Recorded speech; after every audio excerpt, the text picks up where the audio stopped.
Brad Stevens talks to the media. We're about a month from the trade deadline, who they might target, how much they might spend, his evaluation of the team, and it's all right now. You'll hear from Brad on the Locked On Celtics podcast. Be ever ready. Recognize the city of champs. Boston, baby, we do what you can't. Locked on number 18, Tatum and Brown, J-team, step back. We gon' wet that and slay teams. Of course the Celtics, who else could it be? Screaming like KG with the Larry O.B.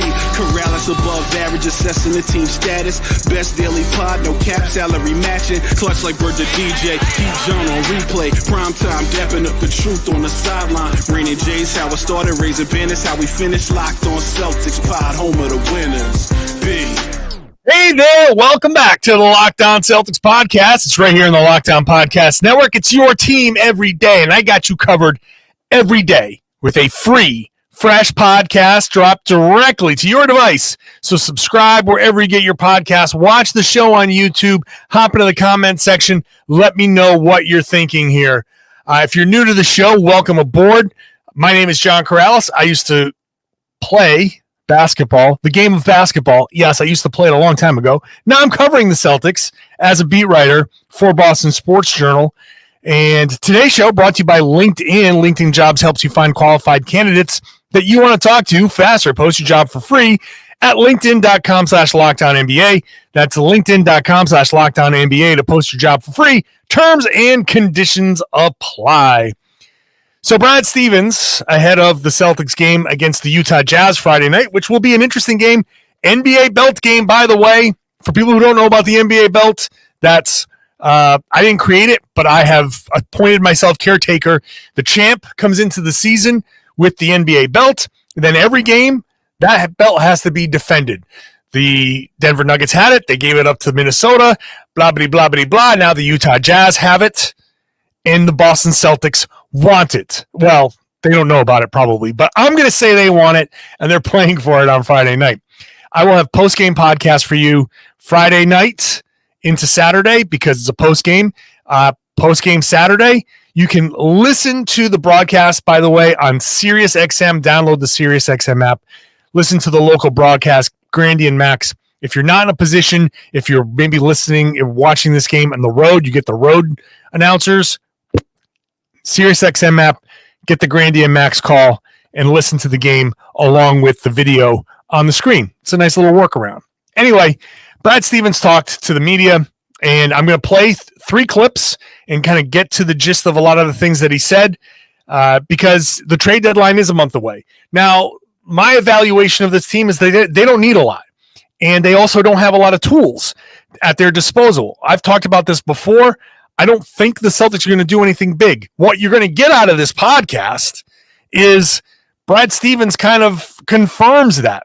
The Celtics don't seem like they're going to do anything big. So why don't we just get started here with the first thing? I asked the question, why don't you just evaluate the team, Brad Stevens? I think every year, around this time, you're looking at, okay, how do we improve to give ourselves our best chance? And I think there's different ways to do it. Obviously, you can improve from within, and we can get better at what we do on both ends of the court, and hopefully make strides individually and in how we fit together. And then you can improve from free agency or trades or whatever. I do think that the key to us is going to be the improvement from within. I just think that we've done a really good job of that thus far. I like how today's practice, we came in and worked on exactly what I thought was, dead on to what we need to do to be better, to have more options to play our best. And we've been good thus far, but we're 30 some odd games in, and we've all lived this. This is a journey. We're going to have our ups and downs from here on out, but we're very capable. And I think that, we've shown that. They have shown that. And they are capable, and I think the big takeaway out of that opening stretch is, quote, the key to us is going to be improvement from within. Brad Stevens does not sound like a guy that's out there ready to make a big move. He sounds like a guy that on February 7th, when they play the Atlanta Hawks, is going to have a roster for Joe Mazzulla that will be the same on February 9th, the day after the trade deadline, when they play the Washington Wizards. I don't see any big deals. It doesn't sound like Brad Stevens is going to make any big deals. In fact, one of the interesting comments from him in this availability was they basically already made their trade deadline deal. They just did it before the season, and that's Drew Holiday right before training camp. And I like looking at things like that. I like taking the summer and rearranging the moves because you can kind of do that in totality. The guys that went out, Marcus Smart, Grant Williams, Robert Williams, and the guys that came back, Kristaps Porzingis, Drew Holiday, and then, O'Shea Brissett, Lamar Stevens, Sri Mikhailiuk, all of that stuff, and just assessing it on the totality of the moves, because it's you can say, well, Brad Stevens lost to this particular trade and he won this particular trade.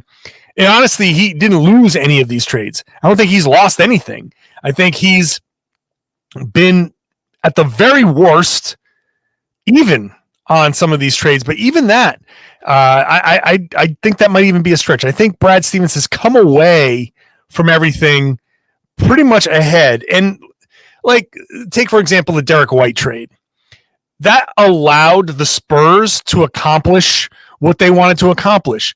So on one hand, Brad Stevens gave up Romeo Langford and Josh Richardson and a couple of picks, or one pick and a pick swap, to get Derek White. And Derek White's sitting here.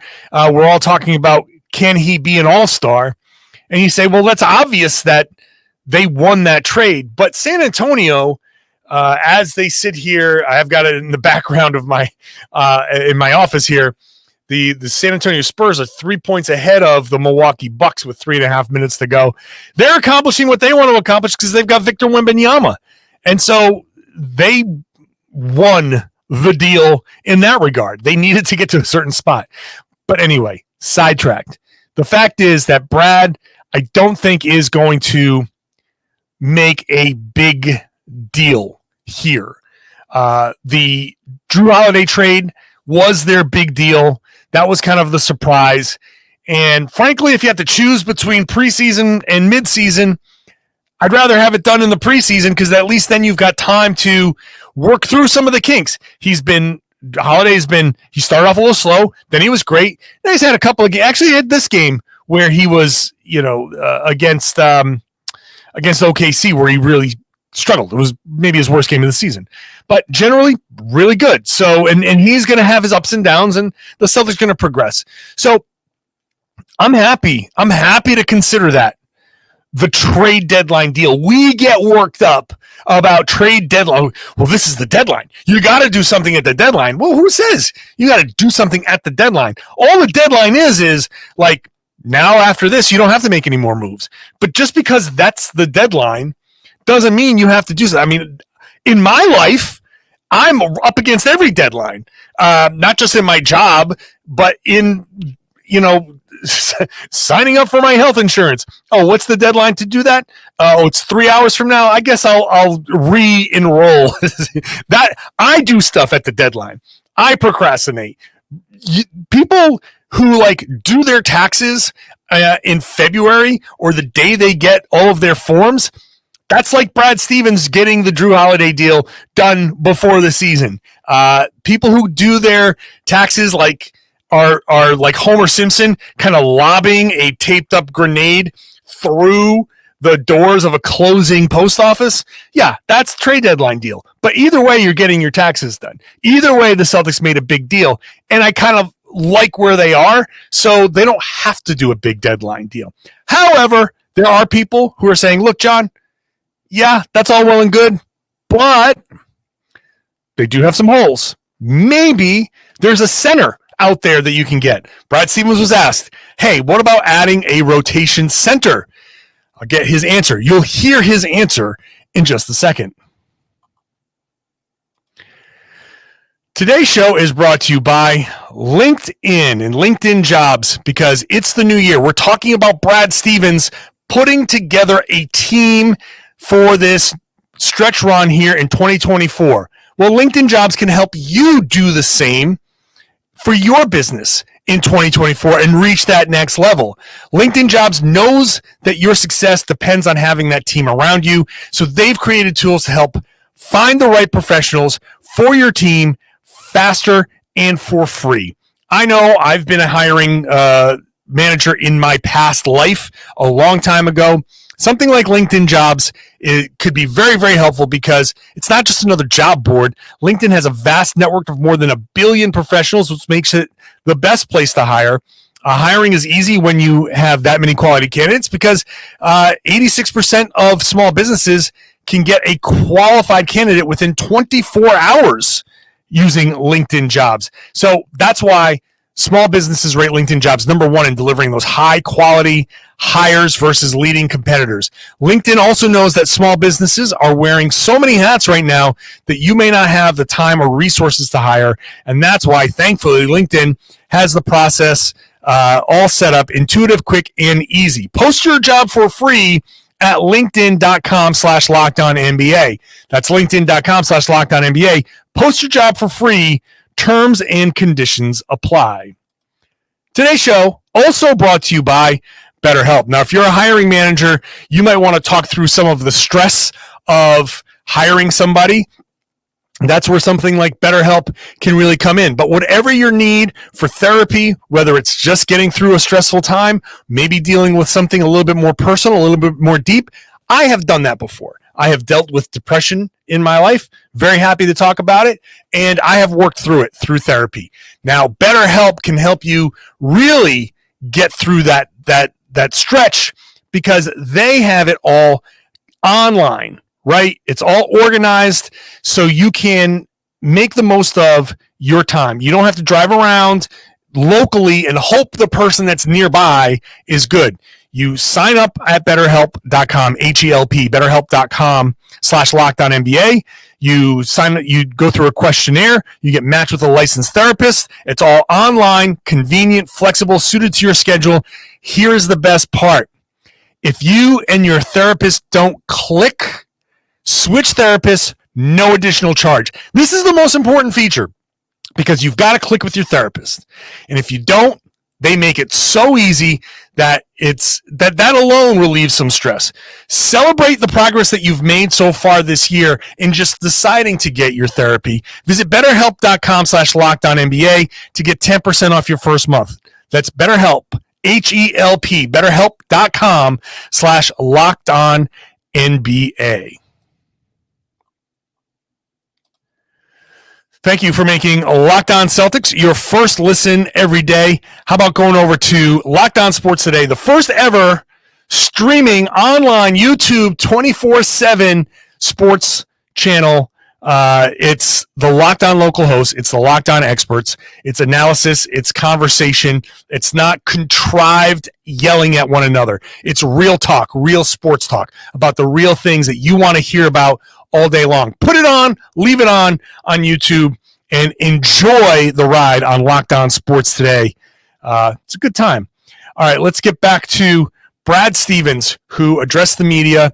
And in this clip that you're going to hear, the setup is he was asked about adding a rotation center. We've talked about that a little bit. We know that Porzingis, people are questioning about his health. Al Horford is 37. We're not sure about Luke Cornett. We're not sure about Neemias Queta. So the question was, what about adding a rotation center at the deadline? Well, first of all, adding a rotation center, that'd have to be one hell of a player, right? When you think about we've got really good players. I think what we're looking for and what we most likely, especially with where we are from a tool standpoint, there's really not a ton we can do big without touching our main guys, right?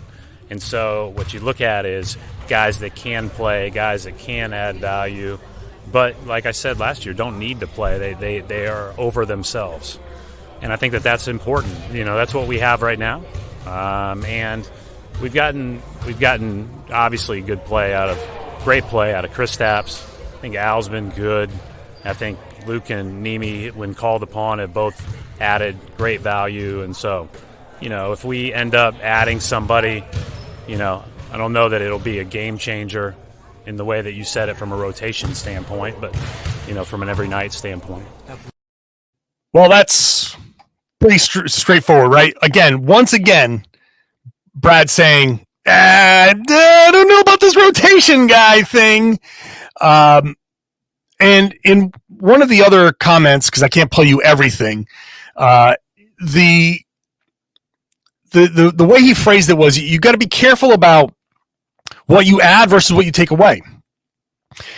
They do have the Grant Williams traded player exception, which is a little over $6 million. They can acquire somebody like Andre Drummond. He makes $3 million, so they can acquire an Andre Drummond. We've mentioned his name before. He's obviously getting starts for Chicago. Is he going to come into Boston if the Celtics say, if you just say, go get him, right? Go get him, throw a first-round pick or throw whatever pick at the Bulls, and you say, wow, we can get a first-round pick for Andre Drummond. I'm not advocating for that, by the way. Do not aggregate me and say, John Karalis says get a first-round pick for Andre Drummond. No. I'm just saying that if they said, well, all right, we'll just do whatever it takes to get Andre Drummond, would he even be happy going from starting in Chicago and getting some exposure in Chicago, having like a 2020 game in Chicago? Or would he be happy going from that to behind Kristaps Porzingis, obviously, to behind Al Horford, obviously? Would he sit there and privately be like, well, I'm better than Al Horford right now, so let me just go in. Wow, I just gave him a real country bumpkin voice. Sorry, Andre Drummond. I didn't mean to really do that to you. Not a fan of Andre Drummond's game, but I didn't mean to be that disrespectful. But would he be happy about that? I don't think so. You got to be careful about what you're taking away. And so are there some guys out there that may be potentially gettable that you, in a vacuum, in a video game, you'd say, well, yeah, plug him here, take Luke Cornett out, and that's an upgrade. What are you taking away from the locker room? What are you taking away from the team chemistry? What are you really adding to the team? And is the little bit that you're upgrading the center, is that going to be worth the price you pay? And I don't know the answer to that. But Brad has been very, very clear that they're not going to touch their main guys, right? They don't. They're not going to give up the good players and the rotation guy, the rotation center, whatever the cost is. They're not going to give up Al Horford. They're not going to give up probably Peyton Pritchard. They're probably not going to even give up Sam Hauser because those are all rotation guys. I don't know if you consider Luke a rotation guy. Maybe you do, maybe you don't. Regardless, Brad is like, we're not going to touch our main guys. So that means TPE. So they're going to add. They have the open roster spot anyway. Are they going to spend that money? Are they going to add this guy? And is he going to be worth what he adds if he gets a DNP? What if Andre Drummond gets a DNP? Is he going to go back in the locker room and sulk and be mad? You don't need that. So it's a fine line. Brad very clearly is saying, if he said anything, he said big wing is what we would be looking for. He specifically mentioned we would look for a big wing, and that might also come from within. Very often throughout this media availability, which was about 15 minutes worth of time, he said improvement from within. Some variation of that. It sounds like he's advocating for more O'Shea Brissett minutes or more Lamar Stevens minutes. And even he brings up this schedule here that the Celtics are on, the 16 games in January, 15 left in January. You're constantly, at home, on the road, right? They play home on Friday, on the road on Saturday, come back home after another road game, spend a couple days at home, then you go on the road again. You basically never unpack. You're never comfortable throughout the whole month. That's a very difficult month. There's a lot of games. There's, I think, a 5-game and 7-night stretch there where you can't overtax these guys. So this could be an opportunity for O'Shea Brissett, Lamar Stevens, Shvi Mikhailuk, those guys to get their minutes. Delano Banton to get some minutes here and there. And that can be the internal improvement that Brad is looking for. And internal improvement could be from the main guys too, like the main MAIN, no E at the end. I'm not saying Jordan Walsh. I'm saying the main Boston Celtics top 6 players who can work through some things, and could be Jayson Tatum, who improves. Could be Jaylen Brown, who improves. Drew Holiday improves. Those types of things. Whatever the Celtics do, it's going to cost them some money. And that's going to be a big question. Where are they when it comes to spending the money? Is ownership holding them back at all? Going to talk about that in just a second. Today's show is brought to you by Hungryroot. Hungryroot is the easiest way to get fresh, high-quality food delivered right to your door. Now, a lot of these services try to sell you on convenience. This is different. This is healthy. This is high-quality stuff. It's the new year, right? We're trying to be healthy. We're trying to stop some of the things that we've done to ourselves between mid-November and the end of December, okay? So, fresh, healthy groceries, simple recipes, all in one place. Go to hungryroot.com/lockedon. You take a short quiz. Hungryroot gets to know you. They know your goals, what you like to eat, everything, your flavors, the kitchen appliances that you like to use. They'll keep your needs and preferences on top of mind, and then start building your cart with these delicious recipes and groceries that you need for the week. They recommend recipes and groceries. You can take their suggestions or just choose whatever you want. Fresh produce, high quality meat, seafood, pantry staples, healthy snacks, sweets even. Like, you can have healthy stuff that's sweet and satisfies your sweet tooth. It goes beyond your weekly grocery haul with thousands of easy recipes. The best part is Hungryroot follows a simple standard. It's got to taste good, it's got to be quick to make, and contain whole, trusted ingredients. Spend less time with your meal planning and cooking. Spend more time enjoying healthy food that you're actually going to love with Hungryroot. Right now, Hungryroot is offering Locked On Celtics listeners 40% off your first delivery and free veggies for life. Go to hungryroot.com/lockedon. You get 40% off your first delivery, free veggies for life. hungryroot.com/lockedon. Don't forget to use that link. That's how they know that we sent you. Thank you, everybody. Thank you for being an everydayer. All of you people who are with me Monday through Friday, plus these bonus podcasts. Love you so much for being with me every day.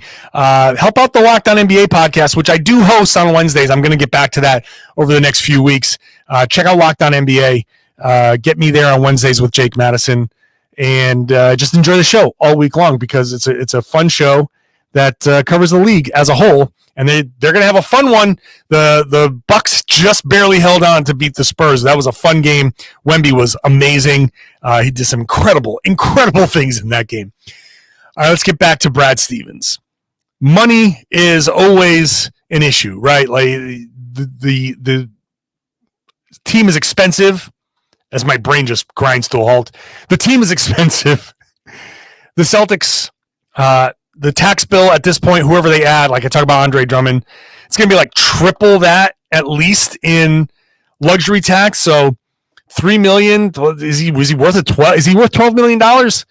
That's the real money that they're going to cost. Let's talk about the money. Brad Stevens, do you have the green light to spend whatever you need to at this trade deadline? Green light to do whatever we need to do, for sure. And that TPE, that's really the number one tool we have, right? Is the ability to add somebody, but that's 6.1 or 6.2 million, right? So it's a small number of people. A lot of the people that are in that were signed to minimums or smaller contracts, or are on their rookie scale deals that teams aren't exactly excited to move on from yet. So it's a very small group of people, but we're going to exhaust it. We're going to look at it, and again, I think it's about, okay, who can come in, have the self-awareness to add to the group and the talent to add to the group. I think that one of the strengths of our team is, guys like Derek White, guys like Drew Holiday, they just are so comfortable in who they are. they don't always use a ton of possessions, but the ones they use are unbelievable. And every day they're positive, and every day they lift the group. And I just think that when you start talking about finding guys that complement all of our best players, it's a small group. We just got to keep on the lookout for it. You can look at all you want, and they do have the money to look. I don't think they're going to be spending a lot. He couldn't be more clear. He could not be more clear. We are not just going to go out and get somebody. He was asked about pressure to do something, and he basically said in no uncertain terms, no, I'm not just going to do something to do something. He didn't say those words. That would have been a fun quote, but he made it clear. He is not going to just do something in order to do something. Like I said at the top of the show, just because this is the trade deadline, it's not the make a trade or else deadline. It's just a matter of this is your last chance. If you're going to make a trade, you got to do it by February 8th. If you don't, then, you still have buyouts. So they are going to keep the buyout option open. And then from there, you can upgrade Neemias Queta. That's basically it. And I did ask him about upgrading Neemias Queta. The bottom line with that, simply, they're not going to do it before the trade deadline. He's a two-way player. He's under a two-way contract. He has up to 50 games where he can play on the two-way deal that do not count towards luxury tax, that do not count towards the apron or any of that stuff. He's basically the two-way salaries do not count towards any of these calculations. So, sorry, Neemias Queta, you've earned a good amount of money. You've signed a two-way contract. You have to wait. They're not going to occupy a roster spot now, because if they upgrade him now and they want to actually use the TPE, then they'll have to cut somebody. That doesn't make sense. Keep the open roster spot. Then you can figure out if you're going to cut somebody later on. You don't want to have to cut somebody if you don't actually have to. You know what I mean? So then you go from that to, okay, you didn't make a trade at the deadline. Is there a buyout guy? There's no buyout guy? Okay. Now, hey, Joe Mazzulla, you've been using this guy, Neemias Queta. Do you think if we upgraded him, he'd be an asset in the playoffs? Yes or no? And if it's yes, then you upgrade him. You give him a minimum deal, so you minimize the amount of tax and all of that in the calculation, but you do it at the last possible minute, and you get him into the playoffs. And that's when he's allowed to play in the playoffs. Makes sense to me. And then next year, this summer, he can deal with making, signing a contract or whatever. But we'll see. He was non-committal about even upgrading Queta at this point. So right now, the bottom line is, my takeaway here is, yeah, Brad Stevens going to do his job. He's going to look around the league. He's going to say, okay, can this guy make us better? Yes. Okay. Hey, buddy, are you willing to accept this role that maybe you're not going to play for us all the time? If that guy says, yes, absolutely, I'm fully bought in. Okay. Maybe that person makes the team. If that person is like, no, I want a bigger role, even though it's on a lesser team, I need to try to find my way into my next contract, a bigger contract, whatever, and then I'll worry about being on a winner. Okay, fine. Good luck. Good luck to you. Great. It's got to be the right guy in the right situation with the right contract. Each caveat makes it less and less likely that they're going to make a move. They might make a move, but it seems like it's going to be small potatoes. This is basically going to be the team that the Celtics take into the playoffs. And frankly, not a bad thing, because even though they just lost to OKC, that was a real tight game, and they got a couple of outlier bad performances. That was a winnable game for them. And I think play that game 100 times, they win a fair, a great percentage of those games. So they're good with it. I'm good with it. I think most of us should be good with it. And The last thing I'll say is Brad did say a lot can happen between now and February 8th. So all of this stuff could change if the circumstances change in Boston. But I think it's going to take the circumstances changing in Boston for Brad Stevens to make any move that seems significant. I obviously will be keeping an eye on that, but mostly I'll be keeping an eye on Celtics Jazz and Celtics Pacers Friday night, Saturday night, not normally podcast nights, but they will be for me because I'll be doing post-game pods every game, after every game. So make sure you're subscribed. You can watch the show on YouTube. All of my everydayers that are with me, I love you, that you're with me on a daily basis. Check out the games on the SiriusXM app. Check out me on the post-game and share the podcast. Spread the word. Tell everybody that they should be listening to and watching the Locked On Celtics podcast right here on the Locked On Podcast Network. It's your team every day.